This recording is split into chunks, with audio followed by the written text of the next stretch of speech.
আজকে আমি এই 60 টাকা দামের অ্যালুমিনিয়াম ফয়েল পেপার দিয়ে বানাবো 6000 টাকা দামের বল। তো এটা করার জন্য আমি এই ফয়েল পেপার এইভাবে ভাঁজ করে নেব।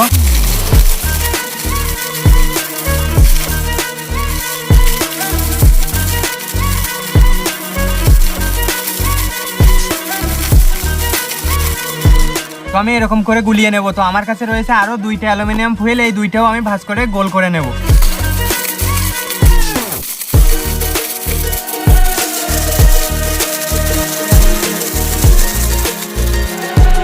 তো আমাদের এখানে বলটা ভালোভাবে বানিয়ে নেওয়া হয়ে গেছে। এখন আমাদের এটা ঠুকে ঠুকে তারপরে সোজা করতে হবে। তো এখানে আমি 2টা হাতুড়ি নেব। প্রথমে আমি এই কাঠের হাতুড়িটা দিয়ে এটা ভালোভাবে শেপ দিয়ে নেব, তারপরে ফিনিশিং দেওয়ার জন্য আমি এই লোহার হাতুড়িটা দিয়ে এইভাবে ঠুকতে থাকবো।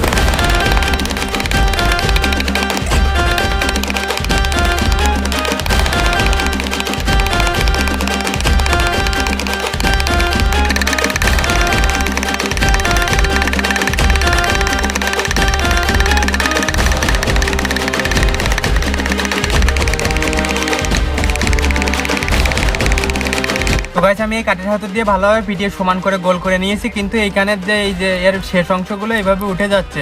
তো আমি এখন এটা লোহার হাতুড়ি দিয়ে পিটিয়ে তারপরে এই ফিনিশিংটা দেবো।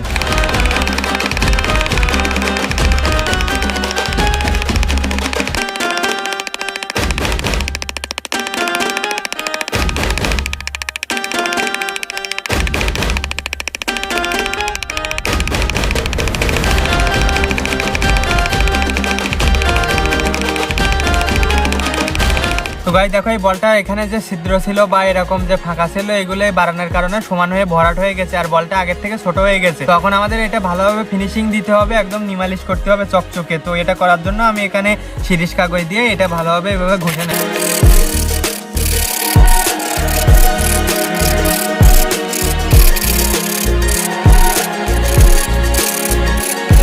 তো আমি এখন এখানে ছোট শিরিষ কাগজে এইটা দিয়ে আমি ভালোভাবে ফিনিশিংটা দিয়ে নেব।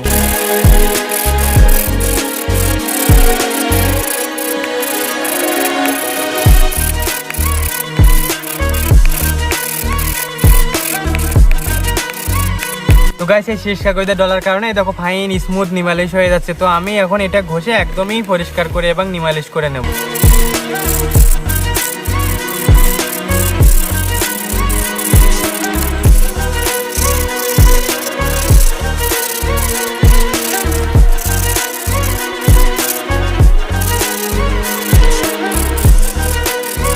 তো গাইস এটা নিমালিশ তো হয়েছে, কিন্তু এখানে হালকা হালকা এখনো মানে উবো ঢুবো টাইপের রয়েছে, এখনো ঠিকভাবে গোলটা হয়নি। তো এটা করার জন্য আমি আরো কিছু সময় পিটিয়ে নেব।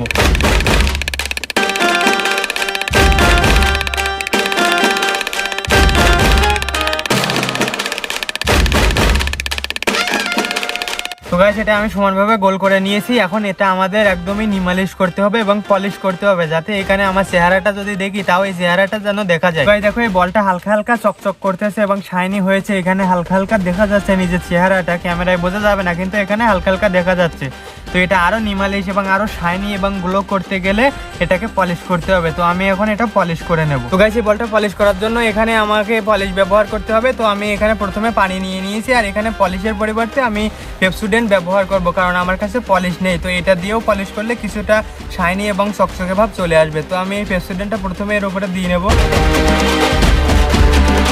এখন আমি এটা ভালোভাবে চারপাশে লাগিয়ে নেব। তো এখন এটা আমি ভালোভাবে ধুয়ে নেব। এখানে দেখো পলিশটা করার কারণে এটা চকচকে ভাবটা চলে এসেছে। তো গাইস দেখো পলিশ করার পরে এখানে দেখো ক্যামেরাটা নিয়ে এসো, এখানে দেখাও। এই দেখো এখানে আমার চেহারাটা খুবই ভালোভাবে দেখা যাচ্ছে এখানে, কিন্তু ক্যামেরায় বোঝা যাচ্ছে কিনা জানি না।